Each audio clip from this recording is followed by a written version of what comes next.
Hi everyone, welcome to the July 19th edition of the TimeformUS Pacecast. I'm David Aragona here with my usual co-host Craig Mulkowski, and a lot to recap this past week from Saratoga Racecourse. They began their 8-week summer stand-up in Saratoga Springs, and obviously, as is always the case up at the spa, stakes racing just about every day of the meet. They ran their first Grade 1 of the season on Saturday. That was the Diana. We'll talk about that a little bit more in just a bit, but there were 2-year-olds in action. They ran a race out of a newly configured 1 mile chute that we'll discuss. So a lot going on at Saratoga this past weekend. That's where we'll spend the bulk of this show, but we will discuss some other venues a little bit later on. There was some stakes racing taking place at Parx early in the week, and on Saturday there were big races at Laurel, one at Lone Star, and we'll even take a trip out to Monmouth Park where they ran a turf sprint on Sunday. But Craig, most of the action did take place at Saratoga, and we're going to start off by talking about a couple of races that made me pretty happy this past week.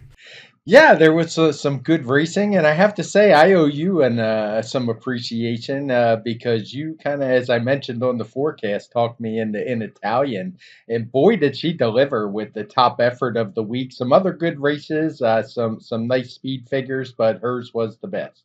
Yeah, let's dive into some of that Saratoga Stakes action. And as you were previewing, we'll begin with the Grade 1 Diana, the feature race on their Saturday card, going 1 1/8 miles for the fillies and mares. And really not surprising that it was the Chad Brown Superfecta, him sending out the first 4 runners across the wire. But I think a lot of people were a little bit shocked that it was in Italian winning the race. But you had to love the tactics by Joel Rosario. They had the plan, send this filly to the front, take no prisoners on the lead. And sometimes when you do that and set a pretty fast pace, it just takes everybody else out of their comfort zone. Yeah, and that's exactly what happened. She got very comfortable, clear on the front, despite the fact that it was a fast pace. And there were some timing woes at Saratoga, but I don't think this race was one of them.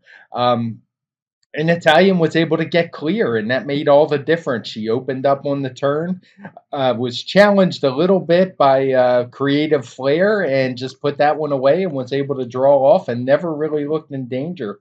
She got a very nice 127 speed figure, which is certainly a Grade 1 figure, even for males on the turf. So really good effort from her. I thought the runner-up ran fine. Technical analysis ran the same speed figure that she always does, 121. She's been right around that mark lately, within a point or two every time.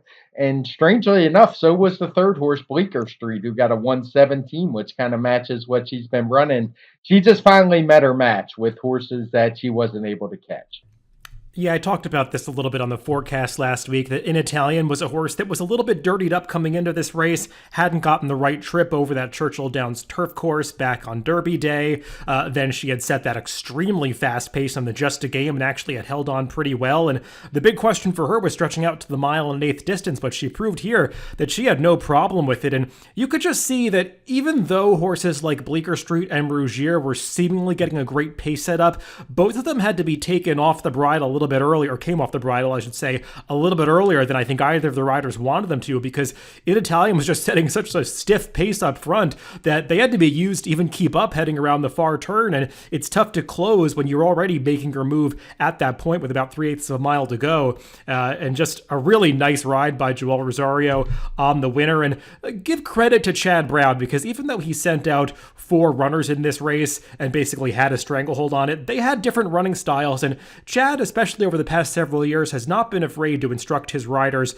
to just go out to the front and take advantage of a horse's speed if they have it. We saw that work with Tribuvan in the Manhattan earlier this year, a horse that some just dismissed as a pace setter, but he went all the way on the front end. And a very similar thing from In Italian here, where she took advantage of her turf course that was pretty firm on Saturday. Really hasn't been a whole lot of rain since that opening day card, and it definitely helped her carry her speed on the front end. Yeah, I would say the big disappointment here was Rougier, who maybe she does just really need some give in the ground, because she didn't do a lot of running, was never really a factor in here. Dalika probably needs longer. She tried to keep up with a fast pace that was at a shorter distance, and she's done her best running. So good effort. This was just a really strong race, Grade 1 for sure. On Friday, it wasn't quite a grade 1, but we did see a very strong running of the grade 3 Forbidden Apple going a mile on the turf for the older males. And Joel Rosario worked a little more magic in this one as he sent out City Man to win this one coming from off the pace. And Craig, I thought this was just Joel at his best, saving ground from a wide post position every step of the way, angling out of the top of the stretch. And this horse really delivered. Yeah, this horse is one that you never know which one's going to show up. He throws in some clunkers, doesn't always deliver his top effort. But when he does show up, he runs some big numbers. This is at least the third time he's run a 120 plus. He got a 125 for this victory, which is solid, much better than the grade 3 rating this race got. So good effort by him for sure. And hats off to Joel Rosario, who's riding really well based on that first weekend at Saratoga. Yeah, this was a horse that I had liked a lot in this spot because he had been so dirtied up off his prior couple of trips, kind of like in Italian a little bit. He had just gotten over a turf course that he didn't care for at all in early May. That was that boggy Fort Marcy where if you didn't get to the front end, you had no chance to even finish that day. A lot of horses just staggered across the wire, so that was just a race you could draw a line through. And I had done his prior race on my Horses to Watch show where I analyzed trips because he had just gotten completely stymied in traffic for the entire stretch drive. A little bit surprised the bettors didn't go for him more off that obvious trip last time, but he got sent off at 12-1 in this race, which was kind of a crazy overlay, and got the job done here with that great ride. The big disappointment in this race was set piece, but Craig, horses like Set Piece, I think, are always tough to take at very short prices because he has no early speed, so dependent on working out a trip, and Florent Giroux just couldn't do it with quite as much finesse as Joel Rosario was able to on the winner. Yeah, and the mile distance is never going to do him any favors, especially on that inner turf course. So that one was a little puzzling to me. And just to your point of the odds, it just goes to show Saratoga is tough. There are so many good horses. We could say the same thing about In Italian. While you swayed me over, I never in a million years thought she would be 8-1 in there. I heard some of the other podcasts I listened to really liked her as well. So it just shows how deep the competition can run in all of these races, that sometimes some really good horses get overlooked. Yeah, and the betting in these races at Saratoga has become so dependent on connections. I mean, it's just insane that a horse like Public Sector went off at 5-2 in this spot off form that, frankly, was inferior to a lot of other runners in this race. Horses like Atone, who was second here, especially City Man, who had run a much bigger speed figure 3 back. Even some horses who were right there at the wire, like Get Smokin', who ran the deceptively strong 4th in this race. Not that Public Sector ran badly, and he did have some upside coming in here, but when you've got Chad Brown and Irad Ortiz in your corner at Saratoga, it just seems like you're getting bet in every situation with those guys. Let's move on to another stakes on that Saturday card as we talk about both of the 2-year-old races, graded stakes that were run this past weekend. The one for the males was the Grade 3 Sanford going 6 furlongs, and this one was won by Mo Strike for Brad Cox, coming off a pretty game debut victory at Churchill Downs. This is one who really took a step forward in his second start to fend off a pretty salty field to win by over 3 lengths. This is a race I'm not sure what to make of. It didn't come back all that fast, only a 92 for the winner, and that's knocked down for the pace a little bit because the pace was definitely on the slow side for this race. We have all the fractions coded in blue. So I don't want to say it was a weak race because I'm just not sure given how the race played out. The one horse who really ran well and was actually able to make up some positions and some ground was the horse you liked at a big price, Great Navigator. But he was never able to threaten the winner, Mo Strike, who was just much the best in here. Looks like he could go on quite a bit further than what he did here. So it's a race I'm just going to kind of reserve judgment on for a little bit till we see these horses again. Yeah, Craig, I was a little curious to ask you if you had any difficulties making the speed figures on this Saturday card, because this race in particular came back a lot slower than I was expecting it to. It seemed like such a strong race coming in with some 2-year-olds that had run some really nice speed figures, and it just felt like most of the field, aside from the top 2 finishers, really regressed in this spot. Maybe that's something to do with the way the track was playing, the trips that some horses got, but I was a little surprised this race came back that slow because the winner was pretty impressive, at least to the eye. Yeah, it's something when I was putting together our rundown for today, I actually went and kind of looked it up again just to see and make sure, but it was actually a really easy day to make speed figures, in my opinion. All the races Played straight throughout the day on the dirt, even the 1 and 2 turn races I was able to put together. So it was one that, like I said, it's a little bit head scratching, and all I can think is maybe the pace just hurt it a little bit. Maybe I could have given it a pace upgrade, but based on the projections I had used, that would have been kind of just guessing more than anything. Yeah, I get that it's hard to commit to a pace upgrade with a race that features horses that are so lightly raced. There's just not a whole lot of evidence to go on. But it's one of those races where I want to see how horses run back out of it, because I'm not going to be surprised if this turns out to be a much stronger race than the 92 speed figure would indicate. And we should mention that's knocked down a little bit because of that slow pace. Mo Strike did get a 96 final time number for this race. I agree that the runner-up, Great Navigator, put in a really game effort for second. Kind of a little bit of a stop and start ride. The local Monmouth jockey was trying to come through on the inside of the top of the stretch, had to alter course a bit awkwardly, but like you said, he was never going to do better than second in this race. The winner was much the best. I saw some people were knocking the ride of Jose Ortiz on Andiamo off Firenze a little bit, that maybe he eased up in the last couple of strides approaching the wire. Personally, I think people make a lot more of that than they should. I mean, the horse's momentum is well established at that point in the race. If he smacked him with the whip one more time with 2 strides to go, it was not going to change his momentum significantly. I didn't feel like he was ever hanging on for second in this race. Forte, maybe the big disappointment, finishing 4th in here, but he's another one that just seemed like he never could really get into his comfort zone, being a little bit far back and dealing with that intense kickback that we saw on the main track. Yeah, and the kickback and the fact the pace was slow. I mean, I haven't looked at Trackus to see, but these horses were finishing fast, despite Most Strike, despite being up front the whole way. You can see it in this pace figure line. So I just think it took a lot of horses out of their comfort zone. It bunched up the field a little bit, as you say, which caused some of that kickback in there. And yeah, as we've both mentioned, it's one I just want to reserve judgment. In recent years, the Sanford hasn't exactly been the strongest race in the 2-year-old Saratoga runs, but this one looks, I think it may turn out pretty good speed figure, regardless of the speed figure. Yeah, it's definitely a race you can go back and watch for trips, even some horses that finish farther back. There's actually one that I'm going to discuss on my weekly Horses to Watch video, which I'll be recording a little bit later today. Let's move on to the other race for the 2-year-olds, graded stakes earlier this week. That was the opening day feature, the Grade 3 Schuylerville for the 2-year-old fillies. This one was won by the daughter of Justified, Just Cindy, who showed a lot of professionalism in her debut at Churchill coming from off the pace, and she used that versatility to her advantage in this spot as she sat off a pretty quick pace up front and was able to outfinish the runner-up Summer Promise. Yeah, it was a really solid effort from her. She got a 95 speed figure, which basically matched what she did last time. And I liked how she did it from the rail. You don't often see that from 2-year-olds. She was able to just tuck in behind a couple others, swing out when needed, and got the job done pretty easily. It looked like a 2-horse race on paper, and those 2 horses did run 1-2. But in the end, it was just a 1-horse race because Just Cindy was much the best. Yeah, I know this race got a little bit of a pace upgrade, so it got a higher speed figure than the Sanford, a 95 for the Schuylerville versus a 92 for the Sanford. I felt like the Sanford was a much deeper race than this one. Like you said, it seemed like the quality was really concentrated in this one between a couple of fillies. The others that were trying to step up, there were a few interesting runners from the Marcassi barn that were making their dirt debuts, but neither one really handled the dirt in this race, which made it a much easier spot for the 2 favorites. I thought Summer Promise ran pretty well to be second in this race. I know this is one that had garnered a lot of hype coming in here off her impressive debut at Churchill Downs.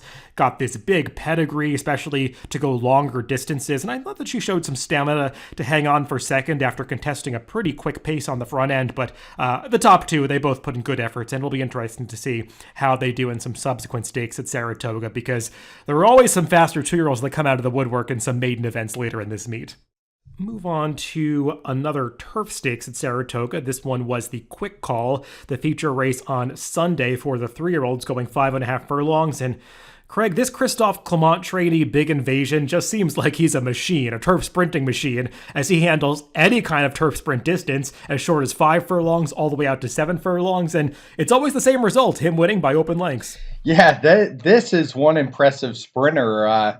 Not surprising from Christophe Coman, who does really well in turf sprints, but this is one of the best ones that I remember. He keeps running big numbers. As you said, he's won from short distances all the way up to 7 furlongs. And for me, he showed here he can handle even a much firmer turf course than what we've seen from him. He's one that's, I take that back. He ran at Belmont last time, which is about as firm as they get, but he's won on some courses that had a little give in it as well. And he's not just winning, as you said, he's demolishing his foes. He ran a 118 speed figure for this one, which is a career best, I believe. He might have matched it a few back when he came pretty close, but he's a monster. I'm not sure if there's a 3-year-old even close to him right now. Yeah, I got a little cute in this spot trying to take a shot against him and ended up looking pretty foolish at the end of the day because Big Invasion was just so much the best in this spot. Did get a perfect trip and setup, but didn't really matter. I mean, he was much better than his foes in this spot. Anytime a 3-year-old is running a 118 TimeformUS speed figure on the turf, you really have to sit up and take notice. And like you said, you rarely see that from the turf sprinters, a 3-year-old running basically as fast as some of the best older horses out there. So a very exciting prospect, and one that I'm sure we'll see carving out a path to the Breeders' Cup Turf Sprint towards the end of the year. Some people were a little bit confused about the ride on Asymmetric that Jamie Spencer turned in. He had obviously been the pace setter, kind of a runoff pace setter in the race that Big Invasion had won in his prior start at Belmont Park. Wesley Ward has been pretty explicit in his pre-race quotes that he did not like him running off that day, and they took off the blinkers. They were going to take him well off the pace this time. I mean, the plan had been laid out beforehand, but I guess some people weren't aware of that and they were a little confused about this horse going to the back of the pack.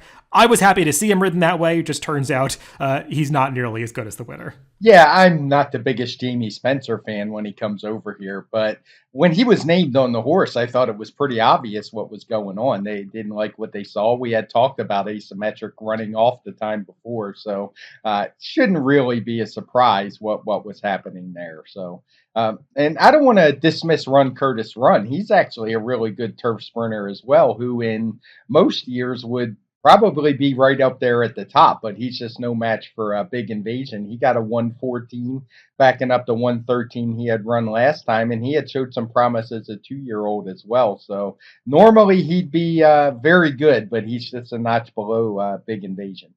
I think we saw another pretty talented turf sprinter among the 3-year-olds, filly version in the Coronation Cup on Friday, as Empress Tigress, making just the second start of her career and her turf debut, was able to beat a pretty good stakes field, going the same 5.5 furlong distance. And I mean, she did it the hard way, dueling on the front end, opening up a big lead in mid-stretch, and the closers were running at her late, but she was able to hold on.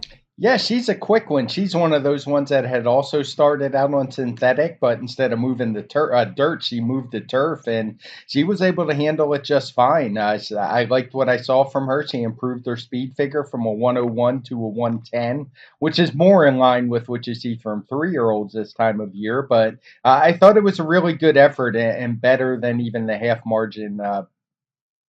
length margin would indicate. I completely agree. Her debut at Woodbine was so impressive, and if you look at the charts, horses have come back out of that race to improve their speed figures by crazy amounts, like 20 and 30 points. So that seemed like it was a much better race than it even appeared to be at the time, even though it already earned a pretty nice speed figure, and she had no trouble transitioning to the turf here.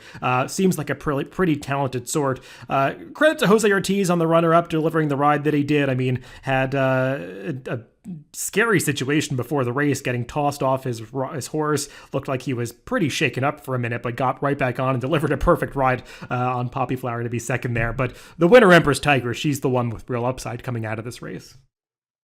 We saw something new at Saratoga on Thursday as they debuted the Wilson Chute.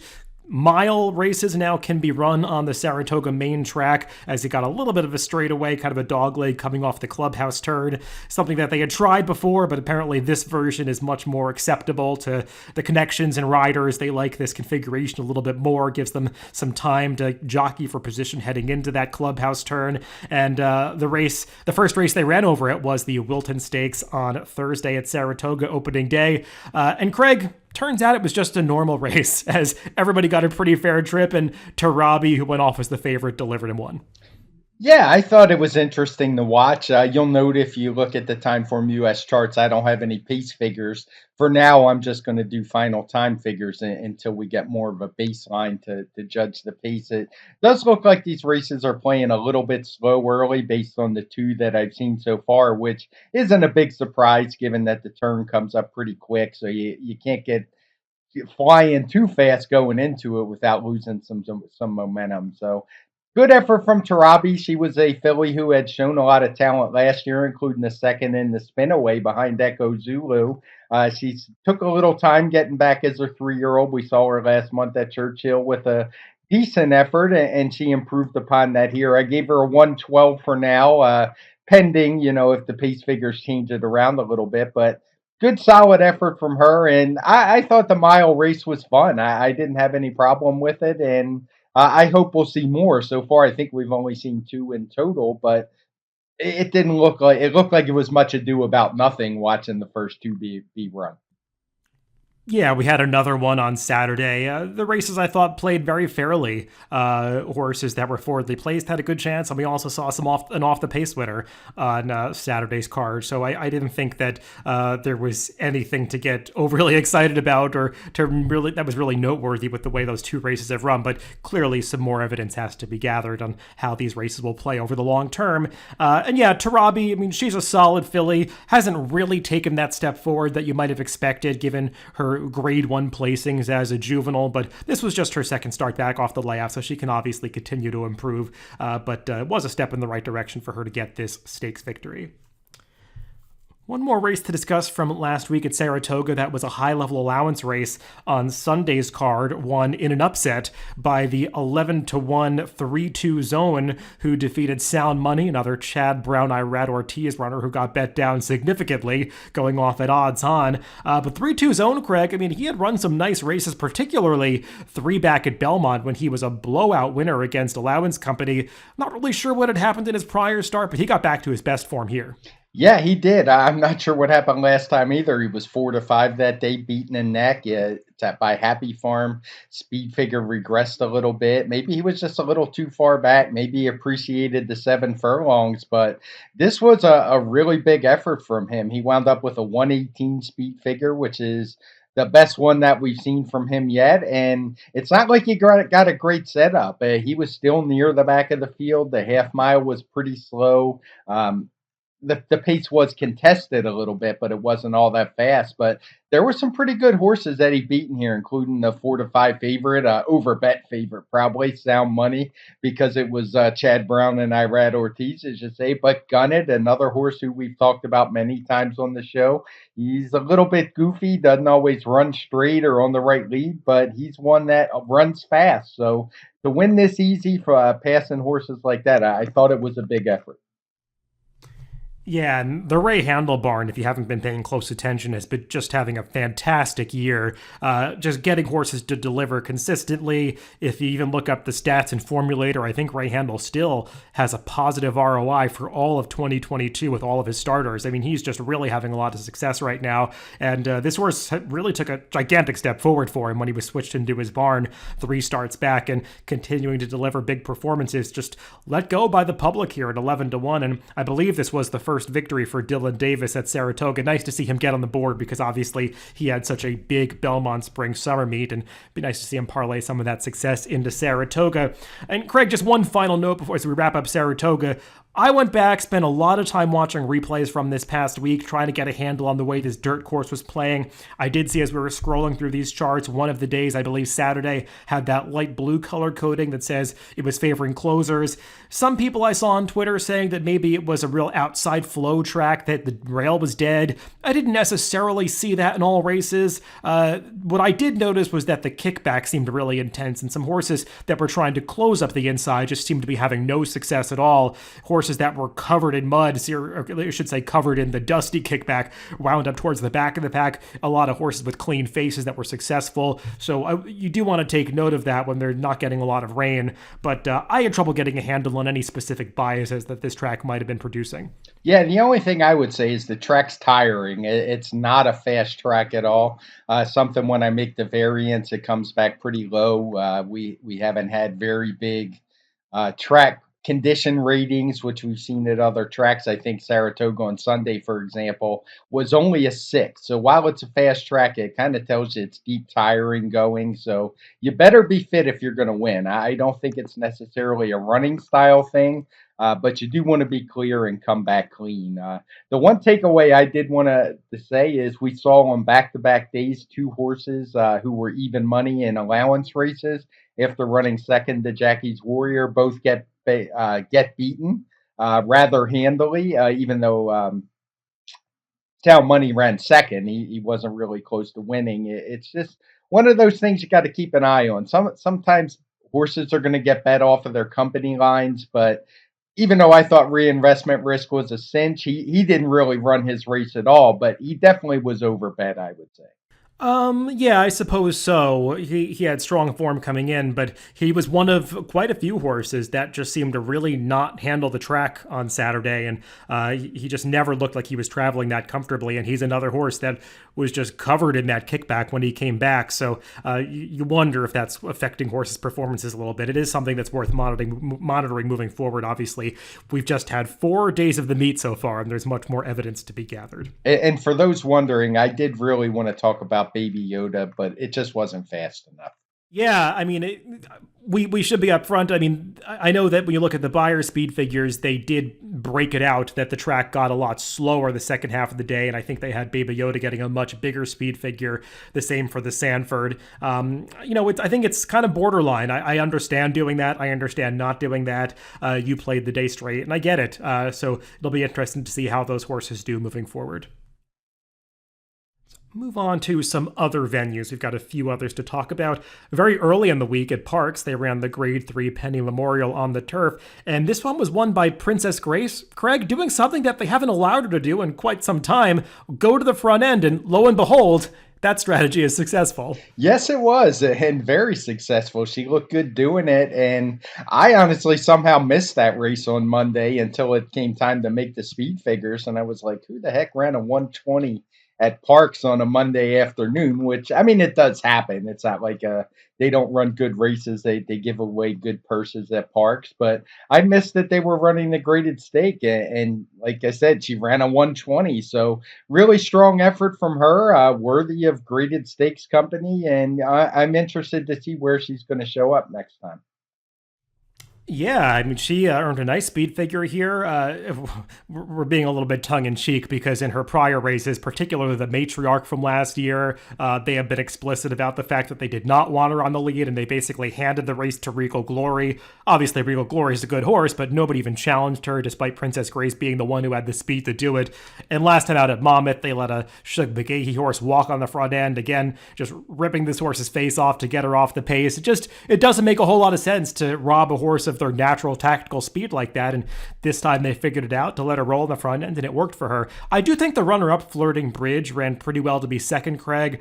Just given the pace situation, she made a big move on the far turn. This is a filly who had been so visually impressive in her first start in this country at Churchill in her prior start, so she's one that I wouldn't be surprised to see take a step forward from this race. No, not at all. And while you were talking, I was kind of trying to pull it up, and the pace was actually fairly slow in here, so that makes sense. She came from pretty far back, and I don't want to peg Princess Grace as a horse who just has to have the lead. She has shown she can come from off of it, but when there's no pace in the race, she's perfectly fine going to the front. So I'm never a big fan of these preordained plans where they just say we're going to take her back without seeing what happens up front. And here the pace was moderate at best, and she was able to take control and draw away. But yes, Flirting Bridge certainly ran well in her second start here in the country, and she's one who could improve off of that.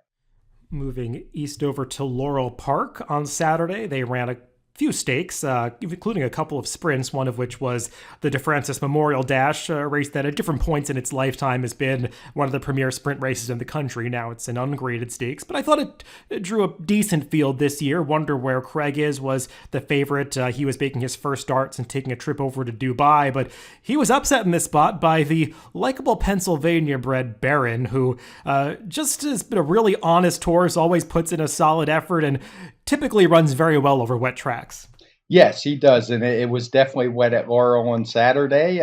Big effort from him. He got a 122 career best, which you'd expect for a 4-year-old to keep improving. And I liked what I saw from Barron. As you said, maybe the wet track had something to do with it. It probably did. He does seem to do his best, but he's run a 120 on a fast track before, so he's one that's moving in the right direction.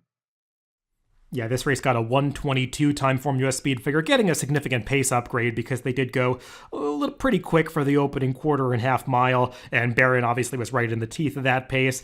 He's just a horse that always tries really hard. Has finished in the exact in, I think, 13 of his 18 career starts. Won 7 races last year. I mean, they don't typically run him in the toughest spots, but he just typically shows up with a good effort. And he's got this really interesting pedigree by being the product of two very hardy horses. Wigilia, his sire, who was a millionaire, competing all over the country. The Dam Silmaril was, I think, a local Maryland horse who won over $1 million, many stakes. So just cool to see those two produce a horse that's as good as Barron.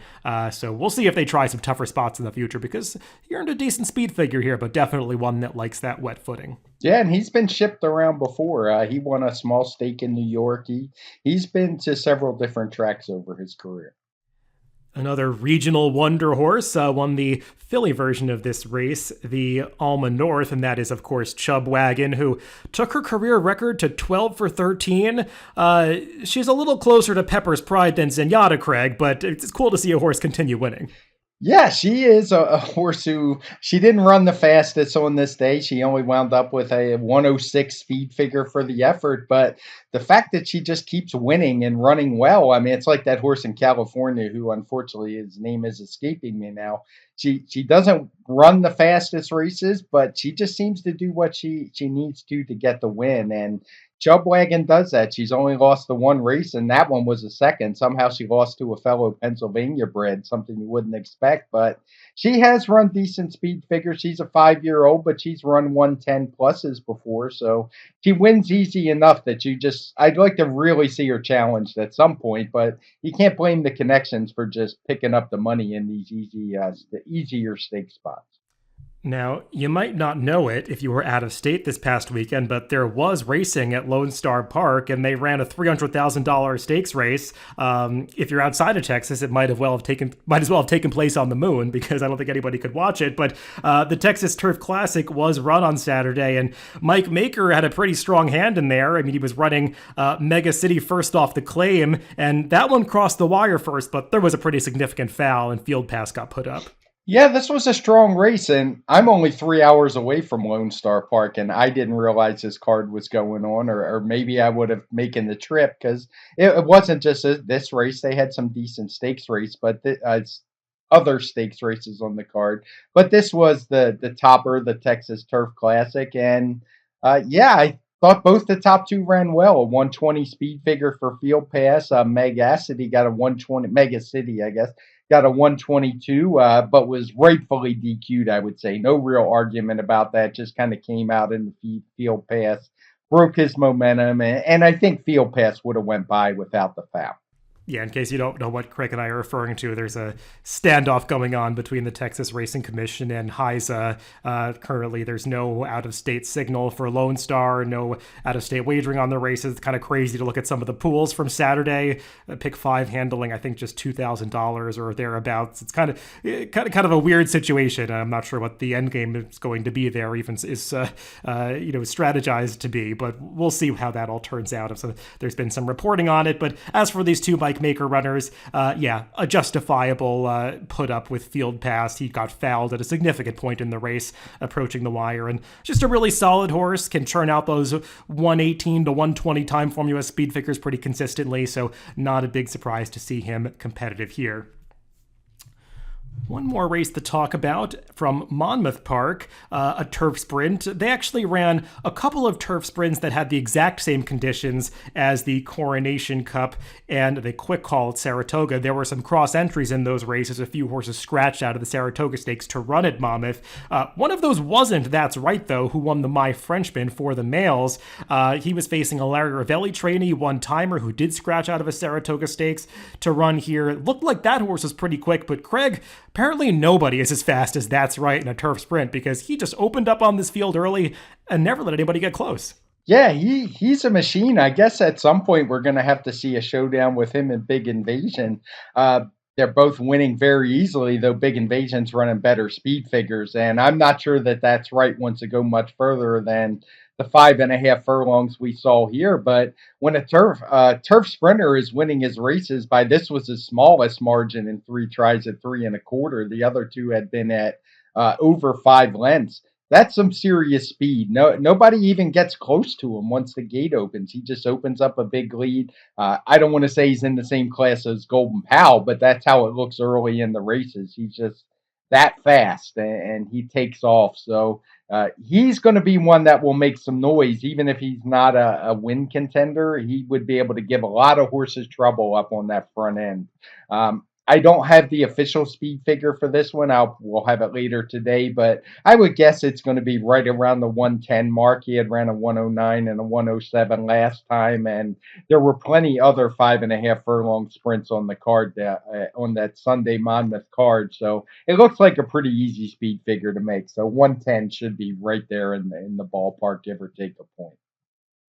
Yeah, like Craig was saying, you can go back and watch any of these horses' turf races, and they all look exactly the same. He just rockets away from the gate, opens up early, and nobody ever gets close to him. And I think we had talked about maybe his Allowance or maiden win in his prior race, because I know I had watched one of his prior races, and he's kind of a funny horse. Doesn't really have that much turf pedigree, but he had taken a big step forward immediately when he got on the surface, and he's just maintained that level of performance in his subsequent starts. Yeah, I don't know that he's really going to be competitive against a Titan like Big Invasion when he faces tougher company if they decide to go that route. But he's a pretty exciting horse. Yeah, it was. And we did talk about it because I think that was Preakness weekend. It may have been Black Eyed Susan Day. But that race really stuck out, and he's won 2 more since just as easily. Well, Craig, that's all the racing to recap from this past week. I think on the TimeformUS forecast this week, we're going to stick with Saratoga. We'll take a look at that opening Del Mar card, see how it comes up. But I know they were planning some stakes for Saratoga that we'll probably want to discuss. And the card was pretty strong last weekend, so we'll hope for more of the same. But in any event, we'll find a nice pick 5 sequence to discuss. Yeah, it's plenty of good racing. Don't forget, I think it's Haskell Day, isn't it, at Monmouth as well? So that might be in the mix, unless I'm mistaken. Yeah, that's true. So there should be some pretty good options. We'll find one that's a good betting sequence for sure. Yeah, we'll see how that comes up as well. I'd be happy to discuss the Haskell even in isolation, along with another pick 5 if that sequence at Monmouth doesn't come up worthy of us handicapping it. But, sometimes they draw a really nice card. I'm sure they'll have other stakes on the calendar, so we'll take a look at that as well as a potential candidate to do on our TimeformUS forecast coming up later in the week. Everybody, thanks for listening this week. Remember, you can always catch the TimeformUS podcast on DRF.com, Apple Podcasts, Spotify, and YouTube, wherever you get your podcast. Just make sure to subscribe to the Daily Racing Form channel. Thanks for listening this week, and make sure to tune in to that TimeformUS forecast coming up on Friday.